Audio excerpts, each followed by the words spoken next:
نحمده ونصلي على رسوله الكريم اما بعد.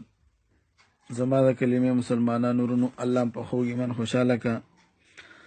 د مولانا یاسین فهیم صاحب په باره کې بریلیانو او صوفیانو دا اعتراضات کول چې هغه دا پنجپیری دی او دا غیر مقلد دی، او دا هو ظاهره خبره ده چې کوم علماء کرام د بدعاتو او د دې رسوماتو رد کوي، په هغې باندې دا خلک فتوی لګوي.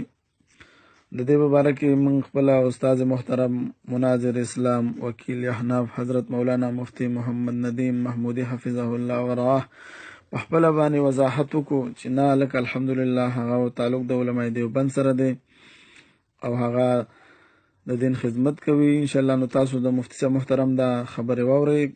څوک هم چې د مولانا صاحب په باره کې خبرې کوي نو هغوی دي نور د خبرو نه کلار شي. الحمدلله مولانا صاحب یاسین فهیم صاحب چې دا هغه دیوبندي دی او تاسو د مفتی صاحب محترم دا خبرې واورئ.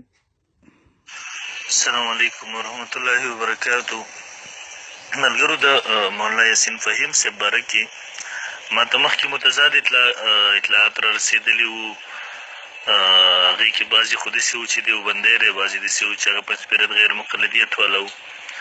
چونکې ما مخکې وضاحت کړی چې ما ته په خپله دغه باره کې علم نشته دی. البته بیا د هغه ځای چې کوم علما دي، مستند علما دي، زموږ د پاکستان د مستندو ادارو نه فارغ دي، د هغوی ما سره خپله بیا رابطې وشوې او خبرې وشوې. د هغې یو څو کلیپونه مې ما ته د مولانا یاسین فهیم صاحب راولېږل.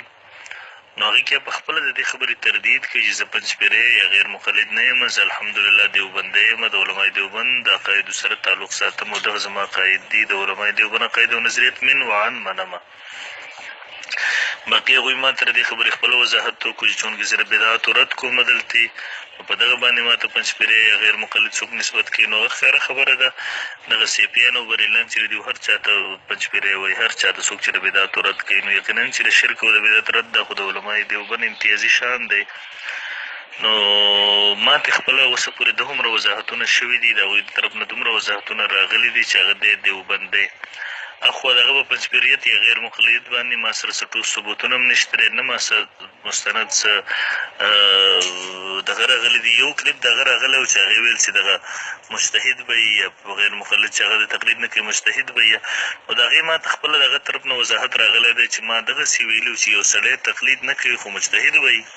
یعنې دی دا مې په استهزا غونته کې هغه پورې کړې وه چې دا سړی ځان به مجتهد ګڼي، حالانکې مجتهد خو دی نه. نو هغه وایي چې هغه کلیپ چا کټ کړی دی، دی خو د هغې نه دا مطلب اخیستی، حالانکې د هغې دا مطلب نه و. خو به هر حال دلته کې به دې موضوع باندې خبره بنده شي نو ښه به وي، ځکه تر اوسه پورې مونږ تر هغه بغیر مقلدیت یا پنجپیریت باندې څه دلیل نشته دی، څه ټول ثبوت مخې ته نه دی راغلی. نو لحاظه مونږ هغه ته پنجپیری یا غیر مقلد نه شو ویلی. هغه خپله ځان ته دیوبندی وایي، د حنفیت دیوبندیت خدمت کوي. نو الله تعالی دې ورته مزید توفیق او همت ورکړي او الله دې د پنجپیرت غیر مقلدیت او د سیفیت بریلیت دغه ټولو ګندونو نه مونږ ټول مسلمانان محفوظ وساتي. بس رب مو خوشحاله لره فدایي صاحب، الله مو وساته. او ادریس شیخ صاحب زما هم استاز دی، د دوی په کلي کې تورنزو کې هغه خټ کلي کې زه دیره ومه، او دارالعلوم دیوبند ته خو د دیوبند علماو لخوا دعوت وم.